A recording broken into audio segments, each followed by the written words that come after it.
back. We are continuing with chapter 9 of Becoming Naomi Leon. A shiver of sharks. Some alliteration, shiver of sharks. So we're looking out for sharks.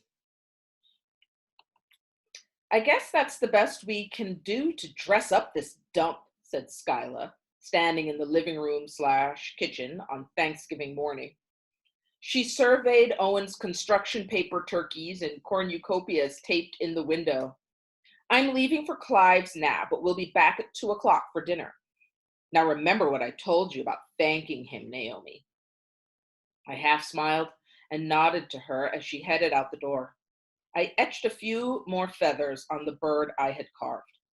Graham had a gnarled manzanita branch she decorated for the different holidays, and she thought that if I trimmed it with some of my carvings, it would show them off and make a fitting and conversational Thanksgiving centerpiece.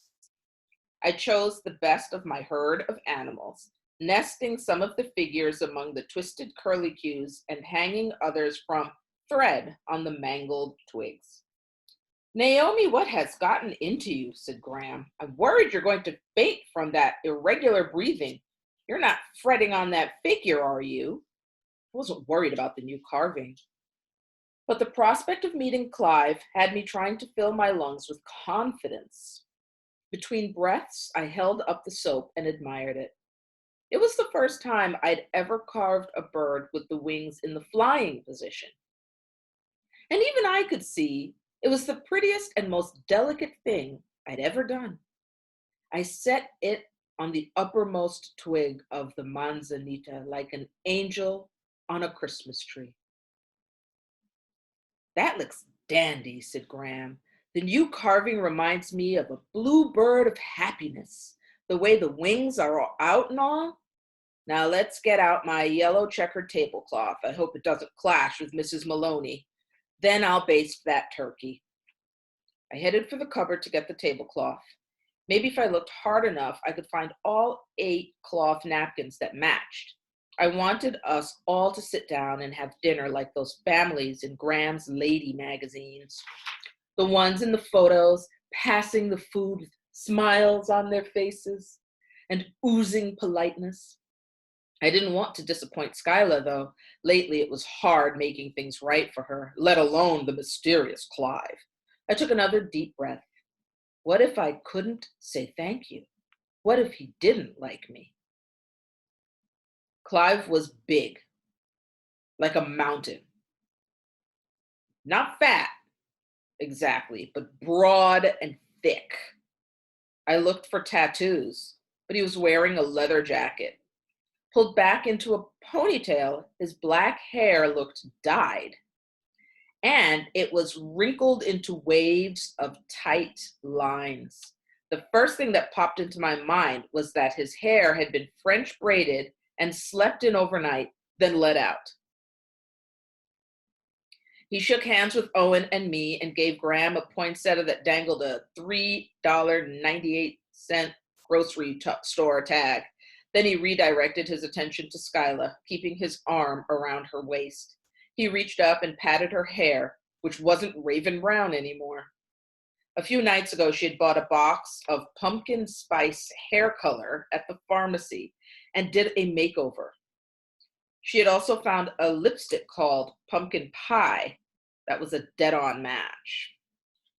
Miss Maloney arrived toting her lime gelatin salad with little marshmallows. She wore her pink checkered robe, but in honor of the occasion, she had added a rhinestone turkey pin near the top button. Fabiola and Bernardo came with pots of stuffing, mashed potatoes, and Fabiola's specialty, cranberry sauce with jalapeno peppers. Lulu took one look at Clive and started barking. We all knew she'd settled down, but Clive backed away from her, and the more he backed away, the more Lulu inched forward. Get that dog away from me. I don't like dogs. Skyla, you know how I feel about dogs. Clive has issues with dogs, explained Skyla. Graham walked over, picked up Lulu, and said, "Why, this dog wouldn't bite a biscuit." Bernardo took Lulu from Graham and walked her back to their house. We could hear Lulu's whining all the way through the grove. Now, here's where I always take a minute and remind everyone that someone who does not like dogs, not because they're allergic to them or someone who does not like dogs, should be watched carefully and not totally trusted. Yeah. Okay. After Bernardo came back and the food was situated, we all sat down at the patio table and Mrs. Maloney's borrowed card table, which we pushed together and covered with Graham's tablecloth. Mrs. Maloney said grace and ended with, "And I am thankful for my neighbors who always take such good care of me, and for this beautiful weather which allows us to sit outside on Thanksgiving Day while others are freezing in some parts of the country. Amen." "Please eat while the food is hot," said Graham, passing the candied yams. As the food circled the table, Clive picked up the bluebird from the manzanita branch and said, "This soap." "Naomi carved it herself," said Graham. "It's a hobby of hers. We think she has a natural gift." "Their father was obsessed with carving," said Skyla, patting Clive on the arm, "and not in a good way. Every year he left me for a week right before Christmas to go to some carving thing in Mexico. Imagine leaving a wife and kids at that time of year." "La Noche de los Rábanos," said Bernardo proudly, "in Oaxaca." "Yeah, the radish night," said Owen. Bernardo had told us about the festival many times. "I don't think I've ever heard of anything like that," said Mrs. Maloney. Bernardo continued, "Those who work with wood come to Oaxaca City from all over the state to carve beautiful scenes out of radishes. They use not only the little salad radishes," said Fabiola, "but also giant radishes, the size of arms and legs, a special type the government grows for the festival." "For over 100 years, families have entered the competition," said Bernardo. "Leon is a famous carving family in Oaxaca. Naomi has the heart of a carver, like her father." Clive sort of grunted and let the bird and set the bird down on the table next to his napkin. "All I remember is those painted wooden animals were everywhere," said Skyla. "He wouldn't even let me buy a store-bought mobile for Owen's crib. Instead, he took an old branch and nailed it to the ceiling and hung those things from it. I'd forgotten all about that nonsense until now. Do we have to talk about this? Mrs. Maloney, have you always lived here?" As I was spooning stuffing onto my plate, I remembered that colorful swirl above my head in the motel room in Mexico. It hadn't been a dream after all. I tucked it away in my mind to think about later. "Yes, I've always lived in Lemon Tree," said Mrs. Maloney. She turned to Clive. "And where are your people from?" He stopped chewing on a turkey leg. "I don't have contact with anyone, and that's by choice, except a daughter from my second marriage. She's a couple of years younger than Naomi." Everyone nodded, real polite. Fabiola asked, "What is her name?" Names, keep that. What is her name? Remember, Skyla changed hers. Naomi doesn't like hers. Graham gave hers to Naomi and Owen. "Her name was Elizabeth, but I renamed her Sapphire. Could someone pass the mashed potatoes?" "Isn't Sapphire a beautiful name?" said Skyla. "In all my life, I never heard of such a thing," said Mrs. Maloney. "Elizabeth is a perfectly fine name." Graham always said that when you're 88 years old, you can say whatever you like. Clive concentrated on pouring gravy over his pile of potatoes. "Her mother named her Elizabeth, after her own mother, who I didn't like. I thought she should be called something I could enjoy, especially since she's coming to live with me when I move to Las Vegas after my training." "Isn't that great?" said Skyla. "What about Sapphire's mother?" asked Graham. She'll still get to see Sapphire on vacations and some weekends, said Clive. I proved that living with me was better for Sapphire. Besides, her mother wasn't responsible with the state money, always spending too much on the kid. State money? Said Graham. The state supplement for dependents, said Clive, rubbing his hands together like a fly on a sandwich. If you have custody of a minor and you don't make much money, the government helps you out with a little extra every month. Free legal aid told me everything I need to know to qualify. Naomi, Clive and I decided that you are the perfect friend for Sapphire, being a little older and all, said Skyla. You can watch out for her like a big sister. You're going to meet her real soon. Won't that be fun? Take a trip to Las Vegas? Skyla was looking around the table with bright eyes and a smile like she'd just had the most sincerely tremendous idea. Suddenly, I couldn't swallow.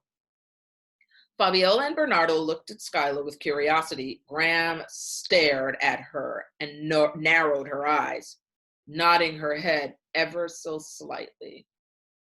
The only one eating was Clive. Mrs. Maloney set down her fork. We couldn't do without Naomi here. Not for a minute.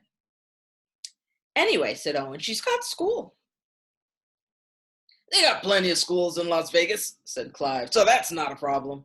He took off his leather jacket and tossed it on the patio couch. A tattoo of a shark, teeth bared and dripping blood, bulged on his forearm muscle. An uncomfortable silence like a thick fog sneaked its way around the turkey platter, circled the mashed potatoes, and rose up in a cloud above the lime gelatin salad. It was the kind of quiet when you hoped somebody would say any little thing. My fork started to chatter against my plate. Graham reached over to steady my hand. Naomi, help me carry these dishes inside so we can make room for dessert. I made pecan and pumpkin pies.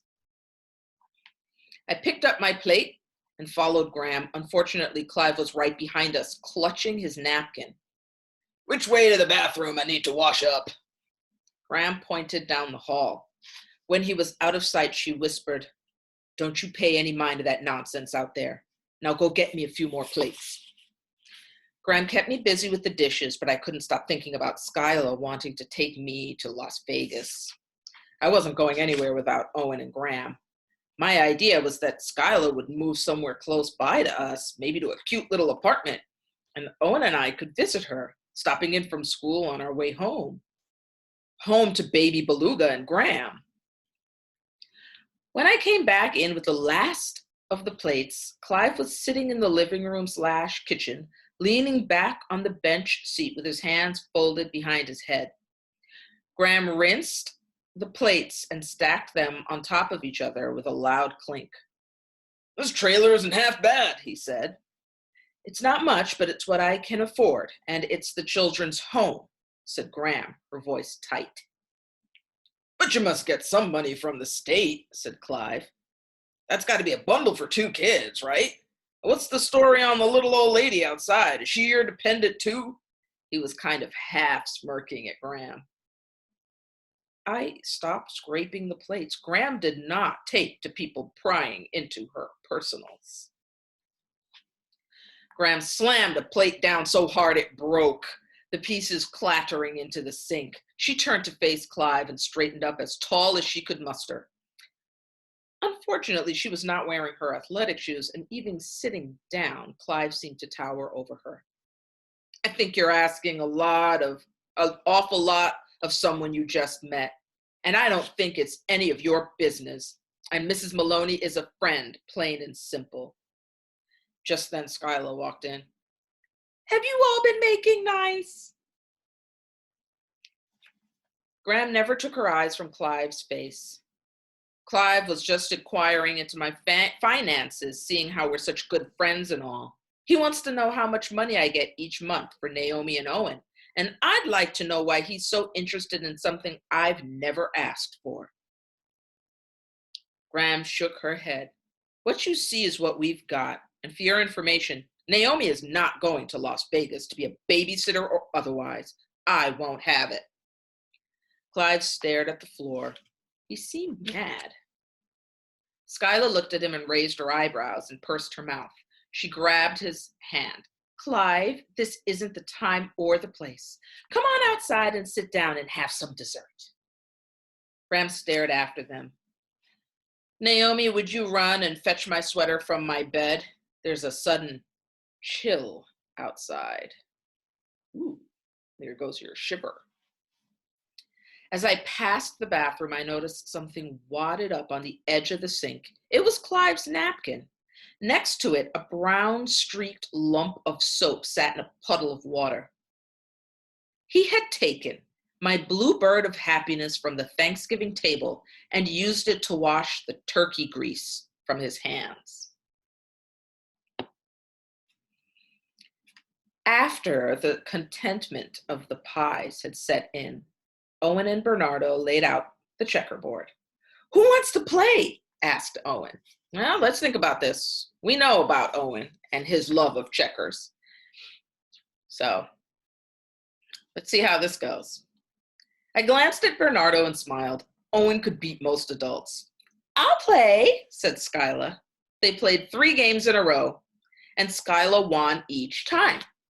After every game, she whooped and hollered and yelled, I won! Owen just sat there grinning a happy face. Want to play again? I had never once seen Owen lose to anyone. I looked at Bernardo, and he shrugged his shoulders. Graham said, Skyla, why would any grown-up take that much delight in winning over a small child? He needs to learn how to compete. He needs to learn how to use his brain. Set him up again, Owen, and let's see you try harder. He couldn't get any smarter, said Graham. Oh, I know, said Skyla, patting Owen on the head like he was a dog. I could tell that Skyla didn't believe Graham. He gets straight A's, I said. Naomi, that's real sweet of you to stick up for your brother. I'm the same way with people, always trying to make them feel better. That's why you and me are 2 peas in a pod. Did it ever occur to you, Skyla, said Graham, that he could beat you at any time and maybe he's just trying to please you? Skyla smiled. I want fair and square, right, Owen? Owen looked at all of us who knew better. Sort of, he said. The sweetness left Skyla's face and her eyes narrowed. You mean you've been letting me win? Owen's gigantic smile slipped into a guilty, sad-eyed face. I don't like people making fun of me, Owen, so play like you mean it. Skyla quickly set up the board, and it took Owen a matter of minutes to win. She sat back and glared at Owen. Just think how smart people would think you were if you didn't have that tape plastered all over your chest, and if you wore a lift in your shoes so you walk even like everybody else. Wouldn't that give a better impression? Owen said, I had a lift in my shoe once, but the doctors have to make me a taller one because I'm growing. It's coming next month, and then I'll be even. Right, Graham? His voice trailed off. Before Graham could answer, Clive said, Hey, let me play, buddy. I love checkers. He signaled for Skyla to go sit on the couch. For a minute, I was grateful to him for getting Owen away from Skyla. Owen set up the board and beat Clive 3 games running. Clive looked up at Skyla. This kid's an ace. I'd put a ton of money on him and have him play some dudes I know. We could make a fortune.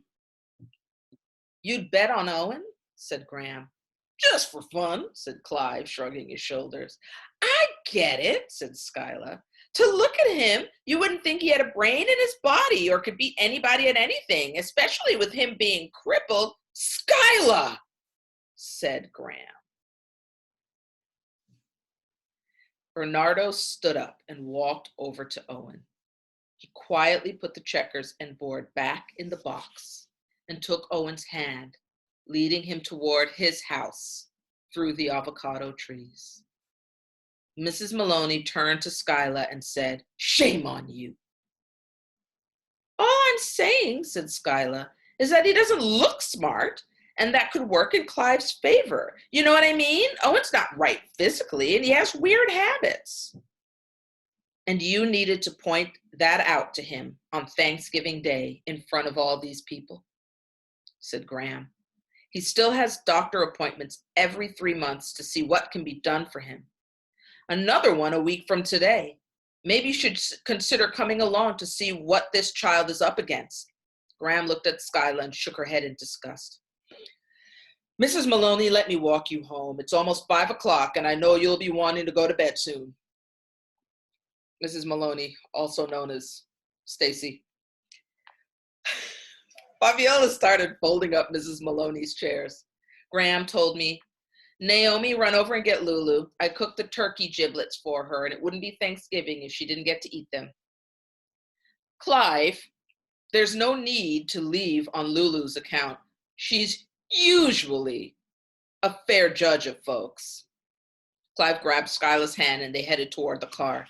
Before I reached the grove, Skyla called out, Naomi, aren't you forgetting something? I felt my breath catch in my throat. I turned back and walked toward the Mustang, practicing the line I'd rehearsed. Skyla and Clive were already situated in the car, seatbelts buckled, and watching my every move. My throat tightened, like it always did when people stared at me. I leaned down and peeked in the passenger window and choked out the words, thank you for all the nice things you bought us. Clive didn't answer. His chin raised up and down once. I guess that meant you're welcome. I stood up and glanced in the back, saw a 12-pack of beer on the seat. Was Skyla drinking again? If she was, what would that mean? That she'd have to go back to a halfway house or to the hospital? Skyla's eyes turned hard and squinty. That's my business, Naomi, not yours. If you know what's good for you, you'll keep your mouth shut. And there ends a shiver of sharks. So I added a couple of things to our chart about what we know so far about our characters. And, our friend Clive and his shark tattoo. The forearm, right? Right, on the forearm, yeah. I was trying to show them when we were reading. Yeah, and then, I don't know. Do we like Clive? I bet not. He and Skyla seem to be up to something. I think a couple of you might have said something like that. Mm-hmm. What do you think they're up to? Yeah, there's a lot of little kind of conversations going on that maybe the adults were getting, but the kids weren't getting. And since Naomi's telling the story, she's not letting it. I don't think she's understanding it yet. Although, like in this chapter, I have that person that can't sit still. Yeah, like Skyla, I completely don't trust. But Clive, I just feel like I don't know. So far, like he sat down with Owen and he played checkers and didn't get mad at him for winning, and he didn't seem as nasty to him as Skyla did in this chapter. Yeah, so, I don't know. I don't have his motive yet. Skyla just can tell she's like, and most of the kids have already kind of picked up on that, like she's totally up to something. I can't figure out Clive's motives yet. But there's again, like go back to Elizabeth/Sapphire. And he's like, Mom named after her mother, and she's not good with her, and I'm changing her name because I like the name Sapphire, not carrying with Elizabeth doesn't like the name Sapphire, but Clive likes it. Yeah, names, colors. Skyla changed her hair color again and got lipstick to match. Possible she can keep changing it that often. It can't be healthy hair. I don't even like the healthy part. Just if she went from raven to spice brown, she hasn't given enough time to fade to get the new color. So confused. I know, I'm just thinking about all the split ends she must I have. have all the split ends, so I can't even go there. All my split ends. Yeah, so definitely a lot of themes that keep coming back.